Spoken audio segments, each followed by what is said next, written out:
Assalamualaikum warahmatullahi taala wabarakatuh. Barasuna di mana wae ayana tepang dangu deui sareng sim kuring Mang Nananagon dina pidangan dongeng Sunan parantos maneh. Nyanak hiji jejer carios talajak nu moal cilaka bagian ke-15.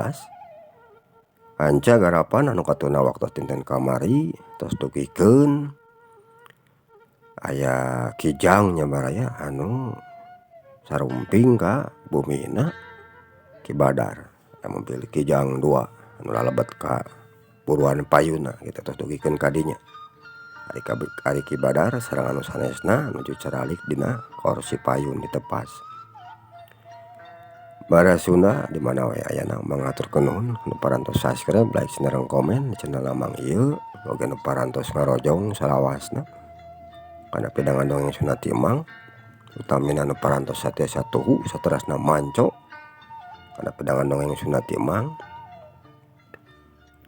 Kintun-kintun nama kanggo sadayana wae nu caket pon kitu di anu tebihna atuh bilih wae dina ieu carios anu kasebutna menuju alit kasebat asma saparantosna dewasa pon kitu deui kasindiran lakuning pelampahan ku ieu carios mangnyongkeun diapunten kumargi Imam Saukur karangan hungkul nya baraya maksana teh sanes kanggo hiburan urang sadayana. Sumawa baraya sapertos teu nyangkolong teuing kana waktos padaran carios talajak nu mawa cilaka bagian ka-15 ku Mang Wengi ayeuna sejadi lajengkeun deui wilujeng ngadangukeun.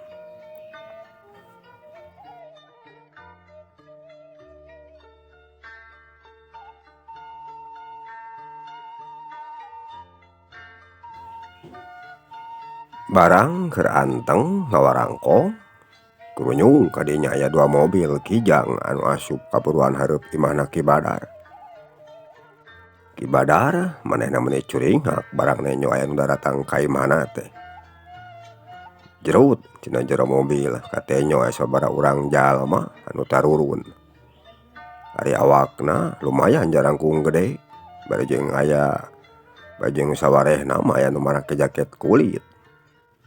Geus kitu eta jalma leumpang nyalampurkeun ka Ki Badar jeung anu sejena nu harita keur dariuk tina kursi anu aya di tepas imah. Sanggeus eta jalma aya di hareupeun Ki Badar jeung anu sejena pok salah saurang ti eta jalma kadenge nyarita. "Selamat siang, Pak," ceuk eta jalma bari manggut ka Ki Badar. "Ya, selamat siang, Pak. Maaf, bapak-bapak ini dari mana ya?" tema Ki Badar. Bari malik nanya ka eta jalma. "Perkenalkan, nama saya Junaedi, Pak. Kami dari pihak kepolisian mau bertemu dengan Bapak Badar. Apakah Bapak Badar itu Bapak sendiri orangnya?" tema eta jalma anu ngaranna Bapak Junaedi. Singoreng jang daratang kadinya teh di kantor polisi rek manggihan ka Ki Badar. "Oh, jadi bapak-bapak ini dari kantor polisi ya?" "Ya, saya sendiri yang namanya Badar. Silakan duduk dulu, Pak," ceuk Ki Badar nawaran dariuk heula ka Bapak Junaedi jeung batur-baturna anu kurang leuwihna aya we meureun 8 urang wae mah. Geek Pak Junaedi jeung anu sejena dariuk dina kursi. Si Omon jeung si Ojon pon kitu deui Wirya manehna menarangtung dina satukangeun kursi sabab teu mahi tempat tiukna. Teu lapok kadenge deui Ki Badar anu nyarita. "Maaf kalau boleh tahu maksud dan tujuan Bapak datang kemari menemui saya. Mau apa ya, Pak?" tanya Ki Badar. Nanyakeun ka Pak Junaedi bari mencrong kana beungeutna. "Begini Pak Badar, kami datang ke sini hanya akan memberikan informasi kepada Bapak bahwasanya laporan yang sudah Bapak buat disertai barang bukti yang ada sudah kami tindak lanjuti dan hasilnya alhamdulillah, Pak. Setelah beberapa lama anggota kami melakukan penyelidikan di lapangan, para pelaku tindak kejahatan pencurian kendaraan Bapak sudah bisa kami tangkap berikut barang bukti yang ada. Begitu Pak. Tema Bapak Junaedi, Ki Badar barang ada yang beja serupa kitu ti Pak Junaedi. Maneh namanya kacida atau nah. Jadi begitu ya Pak. Para pelakunya sudah bisa ditangkap. Cek Ki Badar. Iya Pak. Untuk sementara sedang kami amankan di kantor kami. Tema Pak Junaedi. Ya syukur.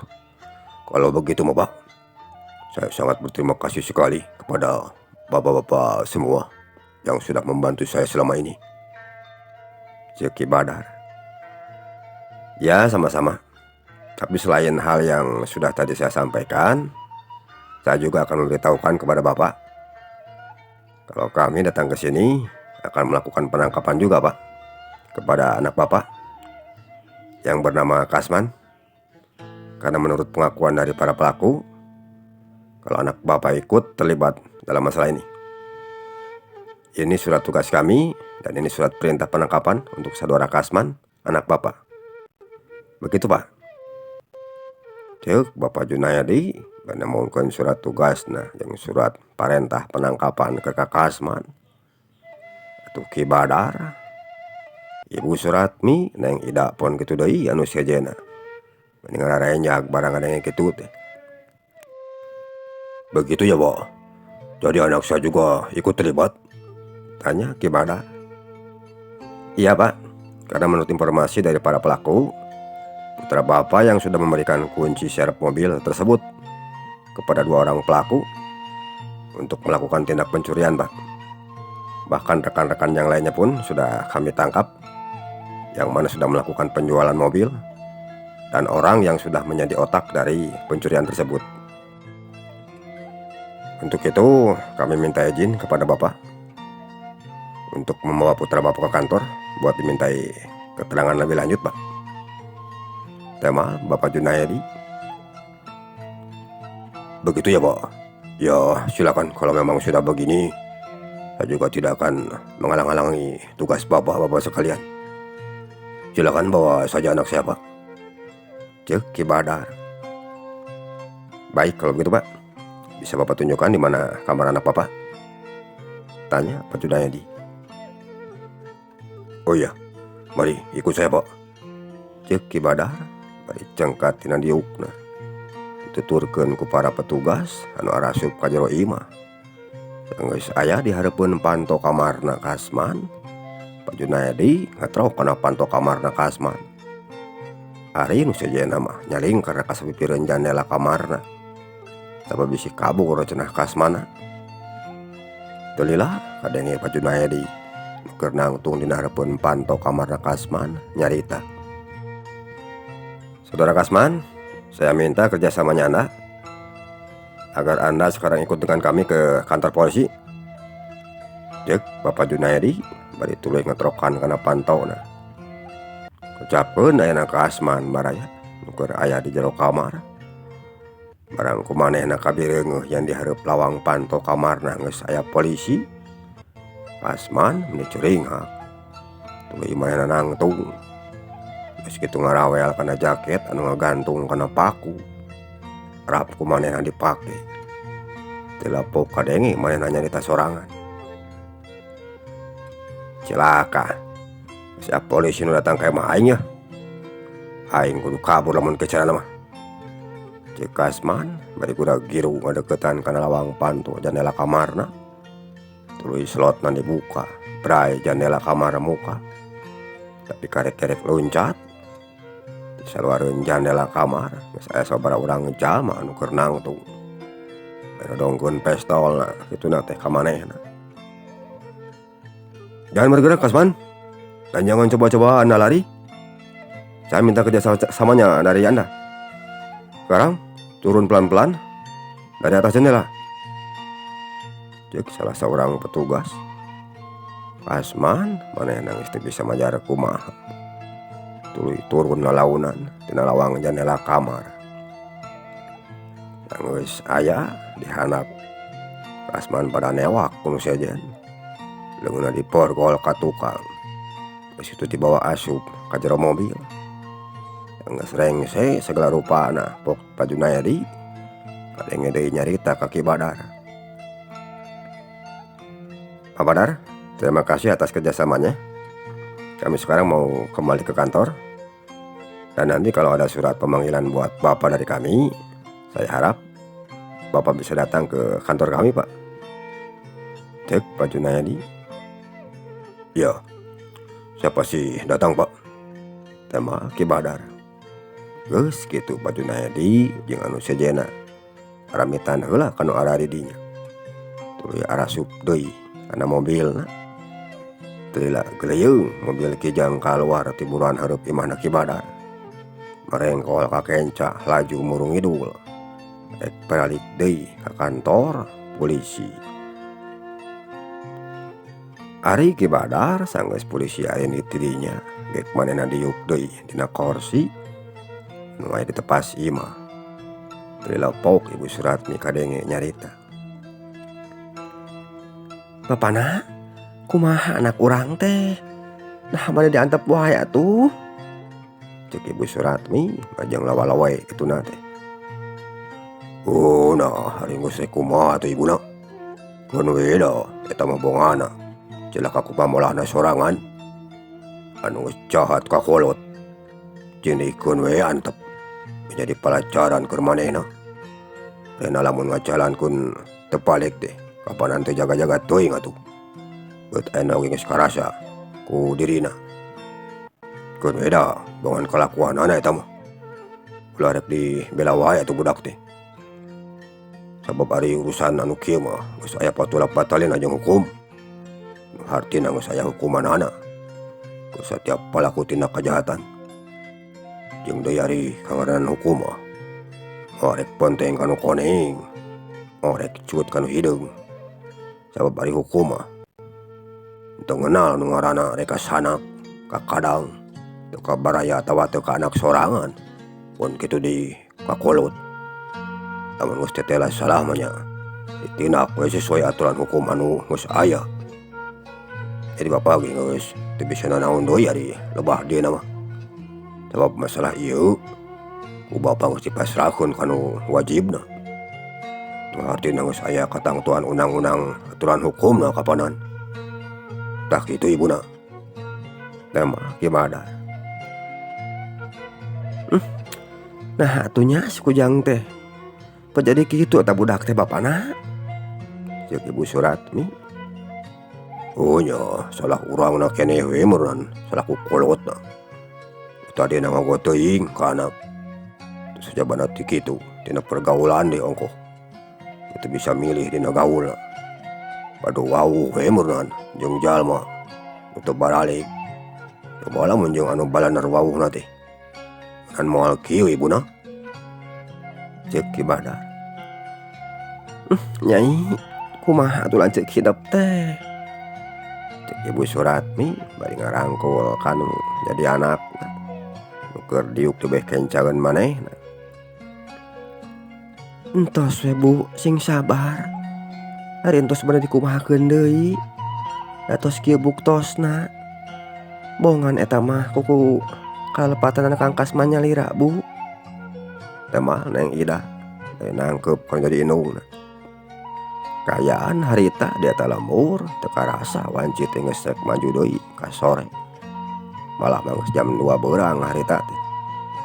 Teulah pok Ki Badar kadenge nyarita. Bae mah barudak Kajang Wirya ganu sejenna. Isrek marulang ka imah mah sok we marulangnya. Sabudak geus eueuh di pagawean. Atuh tadi kiriman beas anu keur ka Bapak Sugana nanggus ka anturkeun ka Gejang. Ceuk Ki Badar bari nanya ka Wirya. Mohon atos sadana oge juragan. Atuh artos sareng bukuna aya dina hanapeun meja. Tema Wirya. Nyakeun ku Bapong ke ditinggalian. Sok we bisi ayeuna rek baralik mah. Isuk mah biasa we ka dari deui nya. Ceuk Ki Badar. Mohon atur nuhun atuh juragan. Abdi sareng anu sanesna bade wangsul heula aya mah panginten. Tama Wirya anu masih narangtung keneh jeung batur anu duaan. Nya sok jang sirek balik mah ceuk Ki Badar. Geus kitu Wirya jeung anu duaan aramitan heula ka Ibu Suratmi pon kitu deui Neng Ida. Rengse aramitan leos Wirya jeung anu duaan singna leos cidinya. Rek tuluy marulang deui ka imahna. Saja jalan anu tiluan kalecok bari lempang teh nyaritakeun ka Asman. Aya ku teu nyangka cenah. Jeung aya ku tega kana jadi kolotna sorangan. Lain teh nyangka weng mah. Asman teh cahat geuningan jelema nya. Cek si Omon. Oh, uring itu nyangka saca ngabuuk. Sing urang manehna jeung batur-baturna geus maling mobil nu jadi kolotna teh. Cek si Ojon. Nya, kuring teh nyangka. Nepi ka kieu na ieu kajadian teh. Padahal kurang kumaha cek kuring mah. Kolotna nu sakitu bageurna kapanandonan oge. Cek Wirya. Malagogo eta mah budak teh wir. Lamun uing jadi manehna mah karib benerna tong.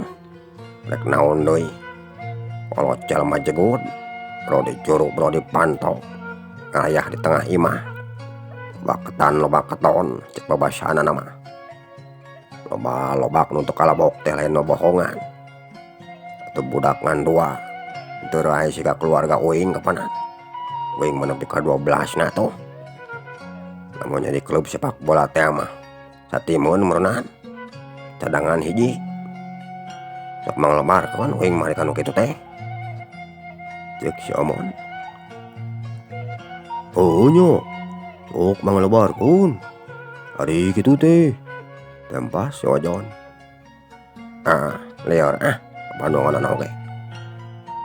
Lain wir, mumpung barang keneh ya. Kumaha lamun urang ulin heula ka Imah Najudin. Urang ngatang-ngatang sakalian apel wae laing ka Neng Halimah. Kumaha laing daek. Jeung rek naon atuh di imah ge. Cek si Omon. Nya, hayu mun. Urang tuluy nyimpang heula we atuh ka Imah Najudin. Teh mah Wirya. Ari laing rek milojon. Naon ngara di Imah Najudin mah. Si laing rek musyeuk kari ka balongna anu aya di satukangan imahna. Atau bisi laing hayang entog gampang. Kari depa we di dinya dina kandangna. Cek si Omon jeung rada nyerengeh kituna. Jauh tuh imana Haji Udin teh mohon. Mah si Ojon. Tambah tongoh. Ate jauh teuing nyon. Cek si Omon. Ya ayo atuh. Ari teh jauh mah weuing milu. Tambah si Ojon. Geus kitu anu tiluan laleumpang muru ka Imah Haji Udin. Teka catur lilanan di jalan baraya. Anu tiluan geus aranyog deui kaburuan hareup Imah Haji Udin. Si Omon tuluy pupuntenan di saluareun imahna. Teu lila di jero imah katanya aya anu kaluar. Sing horeng Neng Halimah anu kaluar ti imah teh.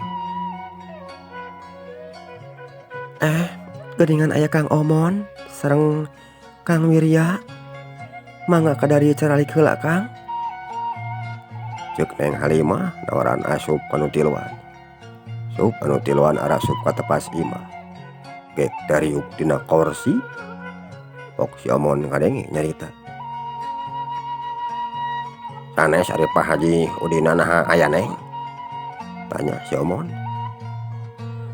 Aya Kang Omon. Mun jadi pangker nama mah. Ke urang watosan heula atuh ku abdinya. Tema Neng Halimah bari ngaleos cidinya asup deui ka jero. Teu lila ti harita kurunyung aya Haji Udin anu kaluar teh sapipireun imahna. Tuluy nyampeurkeun ka nu tiluan. Oh, geuningan aya Jang Omon jeung Jang Wirya. Kumaha calagur Jang? Cek Haji Udin bari ngajak sasalaman ka nu tiluan. Geus kitu ge Haji Udin liuk. "Damang Pak Haji, tuju naon nih pengker?" cek si Omon. "Oh biasa we Jang, tur maraban hayam Bapa mah. Nang aja wae arulin ka dieu," temal Haji Udin. Bari manik nanya ka si Omon. "Nya, amanganna Pak Haji, pengrada siang keneh wihna. Jadi nyempang heula ka dieu," cek si Omon. "Oh nya syukur ya ringgus. Daek arulin ka dieu mah. Jika parangan Bapa teh aya perlu ieu teh ka Jang Wirya," cek Haji Udin bari mencrong ka Wirya. "Nuhun, mangga ya perlu ge naon Pak Haji?" temal Wirya jeung rada reuas kituna teh. "Engke we daguan heula si Nyai nya Jang," temal Haji Udin. Teu lila kurunyung aya Neng Halimah nu datang ka dinya. Bari mawa baki nu ditundaan cangkir opat siki anu di jeronan dieusian ku cai kopi oge lalawuhna nu di wadahan kana piring song diasong-asongkeun kanu aya di dinya. "Mangga dilaleut heula caina Kang," cek Neng Halimah. "Mohon, atur nuhun Neng," temal Wirya. "Nyai sok tah diuk heula sakudeung mah di dinya," cek Haji Udin tah diuk ka Neng Halimah. "Mangga Abah," temal Neng Halimah. Ari si Omon manehna surti tuluy cengkat tina diukna. Geus kitu nyarita ka Haji Udin. "Pak Haji, abdi mah duaan bade ninggalan heula lauk we ka pengkernya. Sok we bisa aya picaraosan mah ka Wirya," cek si Omon bade nengteng cangkir kituna teh. "Can bae padahal mah di dari we Jang," temal Haji Udin. "Ah wios, sok we supados raos ngawangkongna. Aya Jon, urang nyuan heula lauk da ka tukang," cek si Omon ngajak ka si Ojon. "Nya, ayo Mon. Pak Haji, peueun mios heula atuh nya," si Ojon bari nyarita ka Haji Udin. "Nya sok Jang, bisi deui ka tarukang heula mah," temal Haji Udin. Leos anu duaan singna leos dinya. Rek tuluy muru ka balong anu aya di satukangan imahna Haji Udin. Ocapkeun deui ayeuna Haji Udin. Sangeus anu duaan singna leos dinya. Haji Udin pokadenge deui nyarita ka Wirya. "Ciu Jang Wirya, Bapa ayeuna teh rek nalek ka Ujang yu. Sok we jawab ku Ujang anu sabener-benerna nya. Ulah rek asa-asa atau rek ngabohong. Jadi ngarah puguh we ka bapana," cek Haji Udin. "Mohon, mangga. Bade naroskeun naon Pak Haji?" temal Wirya. "Ieu Jang, Bapa teh ngadenge beja ti budak. Oh ti si Nyai. Dina Ujang jeung anak Bapa teh ngajalin hubungan cenah mah. Malah geus rada lila dicek si Nyai mah. Tanahannya eta teh. Dina Ujang boga hubungan jeung si Nyai anak Bapa. Atawa kumaha Jang?" tanya Haji Udin. Wirya barang ditanya sarupa kitu ku Haji Udin, manehna ngareat heula ka Neng Halimah. Ari Neng Halimah manangan sakur mangut siga nu mere kode ka Wirya sangkan ngabejakeun kanu jadi kolotna anu sanyana. Teu lila pokadenge Wirya nyarita. "Muhun Pak Haji, memang ngaras anu nami ditaroskeun ku Bapa ka abdi teh. Nanging punten anu saageng-agengna. Bilih wae abdi tos kumawantun ka Bapa sareng ka putra Bapa. Teu aya sakedik oge kanggo abdi kaduh maksad bade ngahina atana pingaheureukeun ka putra Bapa. Oge teu aya sakedik gaduh paraosan bade ngunghak camplak ka Bapa sakulawargi di dieu. Nanging anu salaresna rehna abdi teh mika cinta sareng mika nyaah ka putra Bapa. Estu ning celik putih celak herang. kaluar tina ati sanubari abdi anu hoyong ngiring mikanya ka putra bapa. Manawi kitu ge bahan katampi. Margi abdi mah rumaos Pak Haji, putra jalmi teu gaduh. Sakali deui abdi nyuhunkeun dihapunten ka bapa kalih ka ibu di dieu. Bilih wae abdi tos kira ngupami salami ieu. Kitu panginten Pak Haji. Temal wirya nyaritana istuning dari anaker kituna teh. Niat geus gilig pikeun mika cinta jeung mika nyaah ka Neng Halimah. Kari kumaha engke we cenah jawabanana ti Haji Udin nama. Rek beureum rek hideungna. Sabab keur wirya oge asa manggih jalan ka memeuntas. Pak Haji Udin nanya sarupa kitu ka manehna teh. Teu dilapok. Kadenge deui Haji Udin nyarita. Jadi kitunya Jang. Nya teu naon ai keur bapa mah. Lamunnya teh mah ujang geus boga niat rek milu mika nyaah ka anak bapa. Bapa mah milu atoh we. Atuh keur bapa moal rek ningali ujang ti anak jelema nu beunghar atau anak jelema nu teu boga.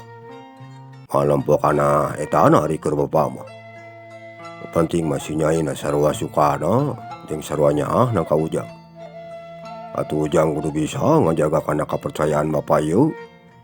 Rena ujang terek bener-bener milu mika nyaah ka anak bapa. Artina ulah rek ngalejokeun kana kapercayaan bapa jeung indungna si nyai murunan. Pun kitu deui ka si nyaina. Tah kitu we ai keur bapa mah Jang. Bapanya tujuan we ka ujang jeung si nyai. Pan wayahna murunan. Ari ujang geus neuneun kecap kieu mah ka bapa. Hiji mangsa bapa rek datang ka ditu ka imah. Oh kakolot ujang rek kabadamikeun. Rena ujang teh geus boga niat sarupa kieu ka anak bapa. Jadi ari kolot papada kolot geus harapal mah kapanan geunah Jang. Lamun dina aya nanaonan teh jadi puguh. Tak kumaha lamun hiji mangsa bapa rek datang ka kolot ujang. Na ujang teu nanaon. Ceuk Haji Udin bari mencrong kana beungeutna wirya. Mun teu sawios. Mangga Pak Haji, jadi bade sumping kana rompok sepuh abdi mah. Engke ku abdi baris didugikeun heula ka sepuh abdina. Atuh kali ti kitu abdi nganuhunkeun sakali deui ka bapa. Anu mana parantos ngawidihan ka abdi kanggo ngiring mika nyaah ka putra bapa. Tama wirya. Oh nya sarua we bapa ge Jang. Tah kitu geuningan nyai. Ieu ceuk Jang wiryana oge. Jadi ari kieu mah geus puguh. Jang wirya teh bener-bener miharepna ka diri hidupna teh. Atuh ti mimiti ayeuna kaharup hidup doaan kudu sing bisa ngajaga kana amanah ti Abah ieu. Ulah rek nepikeun ka ngalerakeun ka kolot. Itu we muron ti Abah mah. Ceuk Haji Udin nyarita ka Neng Halimah. Nuhun, mangga Abah. Sagala rupi piwuruk ti Abah sajadi astogeun pisan ku abdi. Tama Neng Halimah bajeng katenyo banget nama rahmai. Sabab nu jadi kolot manehna ayeuna mah geus puguh cenahnya tujuan kana hubungan manehna jeung wirya. Oh nya kitu we eta mah nya Jang. Bapa mah ka tukang deui teh. Rek nulikeun maraban hayam. Ceuk Haji Udin bari cengkat tina diukna. Mohon mangga Pak Haji. Tama wirya. Leos geus kitu mah Haji Udin ngaleos dinya. Ninggalkeun anu duaan. Sanggeus Haji Udin ngaleos pokadenge wirya nyarita. Alhamdulillah geuningan Neng. Rama Neng name teh tos nya tujuan kana hubungan urang duaan. Janten tos regreg kanggo ka akangna oge pami kieu mah. Ceuk wirya. Nuhun Kang. Kantun urangna we ayeuna mah panginten. Dupi akangna bade iraha atuh. Mihukumna ka abdi teh Kang. Ceuk Neng Halimah bari imut kituna teh. Mohon engke akangna bade badanten heula panginten. Sareng sepuh akang Neng. Tangke pamit tos dibadamikeun. Neme akang bade ngawartosan ka Neng kali ka sepuh Neng. Tama wirya. Mohon diantos ku abdinya Kang. Mung ulah lami teuing. Sok atuh tah dileut heula ayeuna mah. Cai kopi sareng lalawuhna. Ceuk Neng Halimah. Mohon mangga Neng. Teh mah Wirya bari ngarongkong kana cangkir terus dieusi ku cai kopi. Teu lila ti harita kurunyung si Omon jeung si Ojon nu nyalampeukeun ka dinya. Gek dariuk dina kursi. Lain eta mah lauk meni garadaya dina balong. Resep uing mah nanya nagewer. Cek si Omon. Ku tanteh kitu nya mun. Lauk rame meureunan. Teh mah Wirya. Nya, lauk rame sigana mah. Da meuni singgu di blag.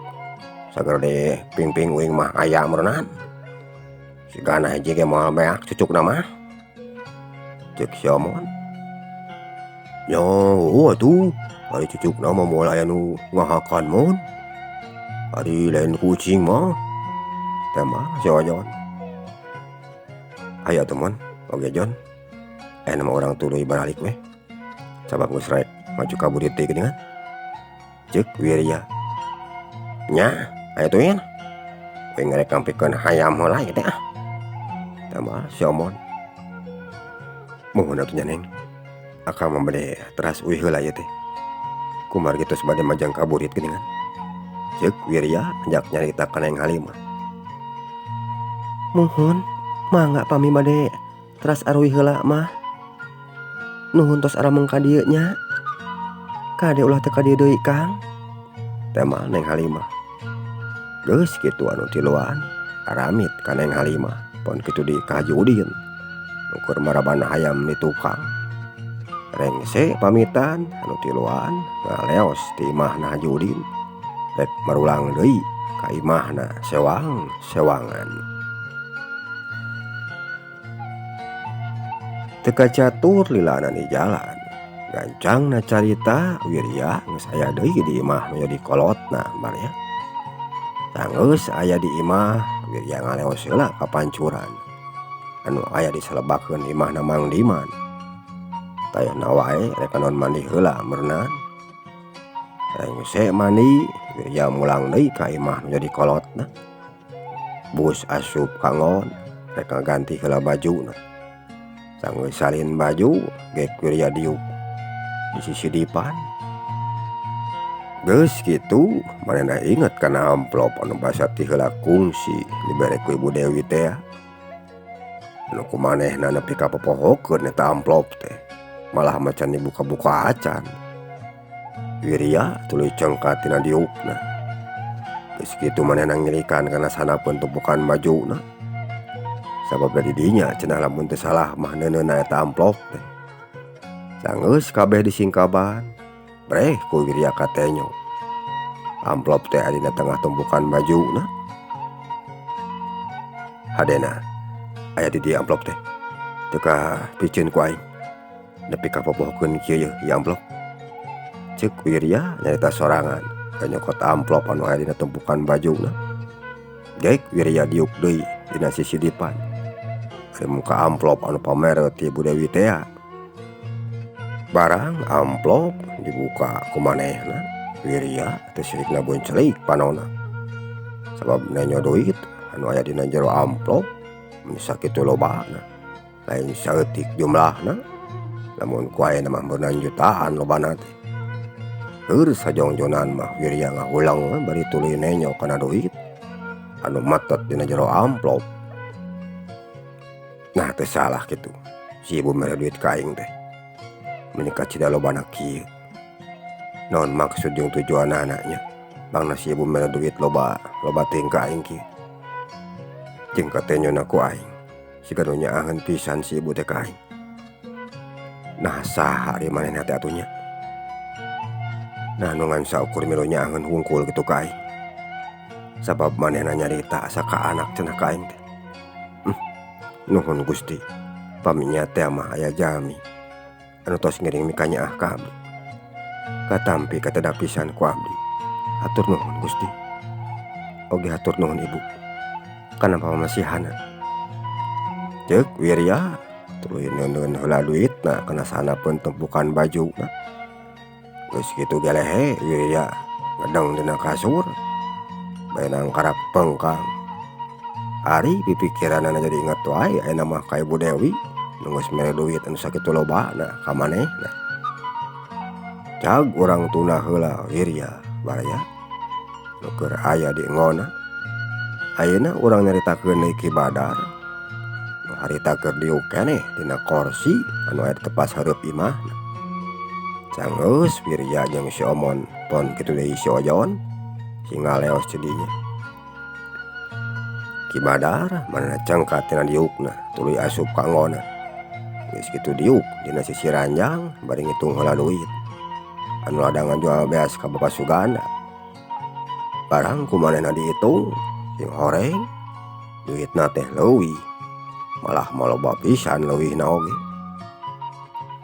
Bu, teh salah Bapak Suganda teh dikeun duit ka aingna da gede-gede teuing ieu teh. Kaleuwihan teuing muran ieu. Anak kieu mah kudu dipulangkeun deui ku aing. Sabab teu ngeunah bisi manehna kaburu ingeteun. Lagu teh ku aing teh dipulangkeun apanan era ka aingna. Ceuk Ki Badar bari ngasupkeun amplop nu deui si duit ti Pak Suganda kana kantong leutikna. Geus kitu manehna cengkat tina diukna tuluy leumpang deui ka tepas. Di tepas kasampak aya anak pamajikanana anu masih dariuk keneh di dinya. Teu dapok kadenge Ki Badar nyarita ka Ibu Suratmi. Ibuna, Bapa mari ka imahna Bapak Suganda heula ieu teh nya. Sakedeung mah rek mulangkeun duit leuwih teuing manehna mayar ka urangna. Karunya ari teh dipulangkeun mah. Ceuk Ki Badar. Nuhun mangga Bapana. Tama Ibu Suratmi. Geus kitu Ki Badar leumpang muru kana mobil. Geus asup ka jero kerung mobil dihirupan. Telila geleyeung kaluar ti buruan imahna. Laju muru ngidul. Sawatara jauh ti harita leok mobil anu keur disetiran ku Ki Badar teh mengkol ka kenca. Laju muru ngetan rek jugjug ka imahna Bapak Suganda anu aya di lembur Cisinten. Mobil nu keur disetiran ku Ki Badar tuluy nyemprung di jalan aspal rek muru ka lemurna Bapak Suganda. Ituna teh manehna bari ngenikan alamat imahna Bapak Suganda. Sabab da can kungsi ari ka dinya mah manehna oge. Cag urang tuna heula Ki Badar baraya nu keur ngalumpatkeun mobilna. Ayeuna urang nyaritakeun Ibu Dewi nu harita keur aya di warungna. Kaparengan harita mah nu keur aya di imahna teh kan Ibu Dewi hungkul. Sabab Bapak Suganda bah keur ulin ka Pak Burhan anu jadi sobatna. Ari Ramdhani maena oge sarua keur ulin ka imah nu jadi babaturanana.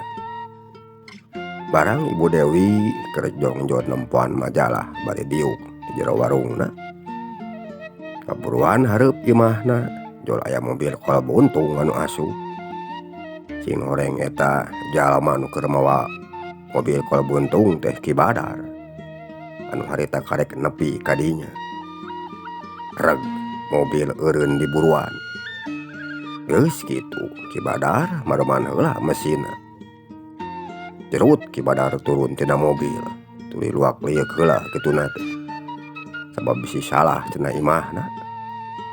Sanggeus kumanehna katenyo yang di warungna Bapak Suganda teh loba beas. Tok kadenge Ki Badar nyarita sorangan. Ieu sigana mah imana teh ieu sababna loba beas geuningan di tokona.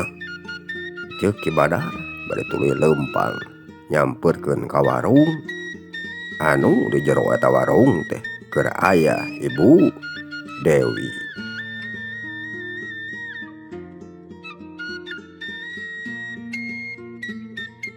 Bara Sunda mangusaki heula hancagara pandongeng dina dari carios talajak nu moal cilaka bagian ke-15.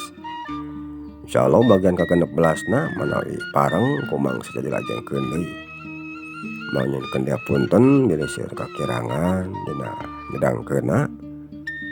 mangenahunkeun sagar piparatosanana wilujeng kantun per mio.